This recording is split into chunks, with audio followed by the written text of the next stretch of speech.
Hey, Scott here from Outdoor Adventure Films. Today I'm going to tell you my thoughts on the Nemo Tensor air mattress.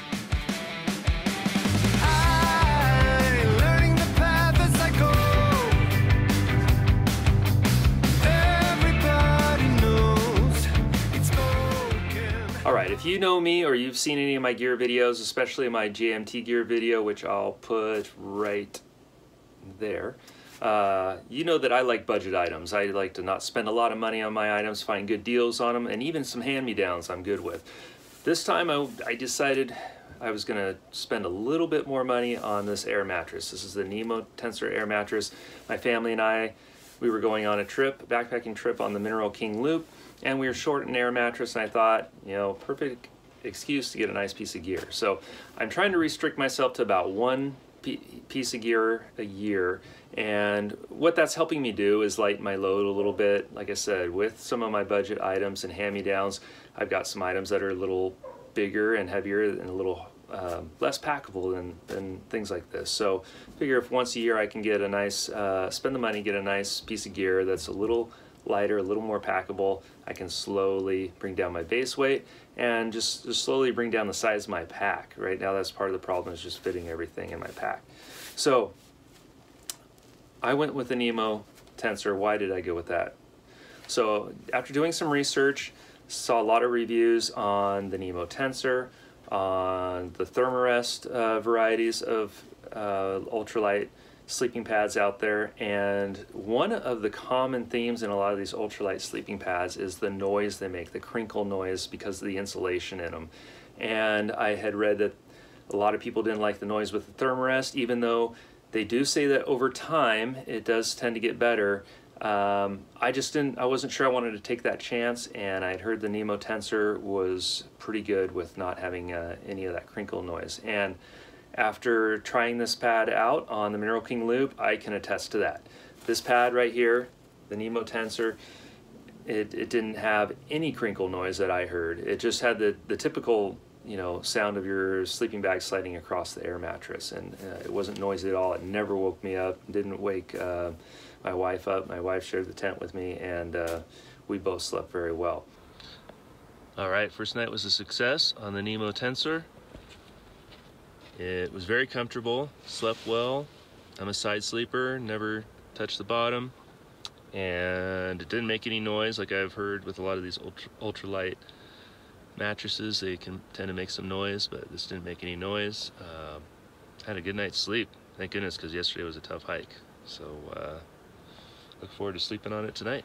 As far as comfort, it was very comfortable, but I mean, honestly, I've slept well on all the sleeping pads I've been on. So whether it's been my old Thermarest or my wife's, I've used my wife's REI brand sleeping pad, or this, I've slept well on them all. So comfort-wise, I'm good with any of them.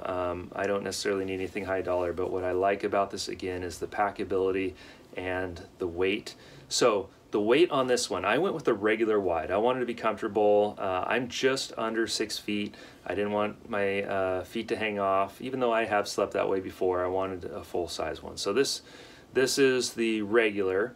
They do have a tall one for those of you even taller, but this one's 72 inches long. It's the wide version, so it's 25 inches wide as opposed to 20 inches wide for the regular width. And it comes in at 1 pound 3 ounces. And it's about 3 inches width in thickness, and I'm a side sleeper, and I've had no problems bottoming out on that. In fact, I don't even come close to bottoming out with this sleeping pad. It's nice and thick, but with all that, like I said, it's only 1 pound 3 ounces, pretty light. But even better than that, you know, my other sleeping pad's not extremely heavy, but what I like is just the packability. It packs down so small. And I'm going to grab a water bottle here to show you a size comparison. So this water bottle here is, let's see how many ounces. It's 32-ounce water bottle. It's a tall, narrow water bottle, and they are roughly about the same height, and this one's just a little wider. In fact, this is probably about the width of my hydro flask that I carry around town.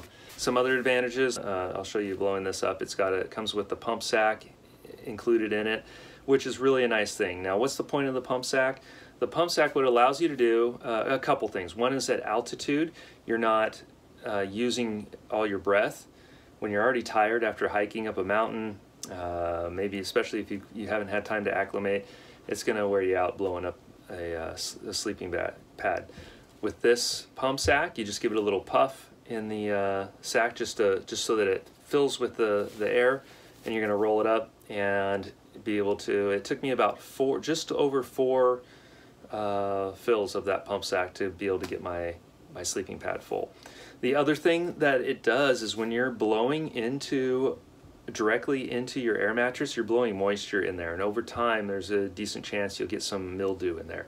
This prevents that. You're just rolling up the pump sack and getting mostly dry air going into that pump sack. So it's going to prevent that mildew in your sleeping pad. Just for some comparison, the regular, or not the wide sleeping pad, it's 15 ounces in weight. So if you don't need a wide one, you can cut down even more. You can cut down another 3-4 ounces on that and get down to 15 ounces. That's 72 inches long, 20 inches wide. Both of them come with that pump sack and also a repair kit. I haven't had to repair one of these out in the field yet, but I'm glad it comes with it, because that's the one thing about an air mattress as opposed to a foam mattress, is it can fail.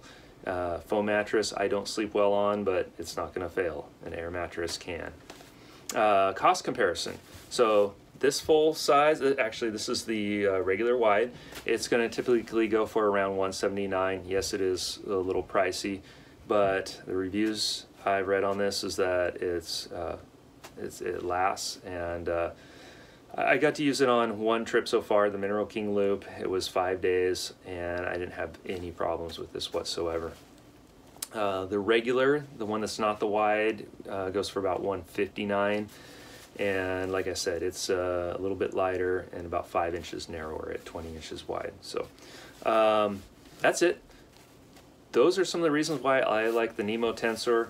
I'm going to continue to use this. I'm really looking forward to my next backpacking trip, when I can bring this sleeping pad and really dial my gear down. Now on this last trip on the Mineral King Loop, I was with my family, so I carried a lot of extra gear. I carried both of our tents, and I carried some other heavy things for the family. So, but when I'm out on a trail on my own, I think this is really going to help lighten my load, shrink my load down a little bit, and I'm going to sleep in comfort. So that's what I've got to say about the Nemo Tensor.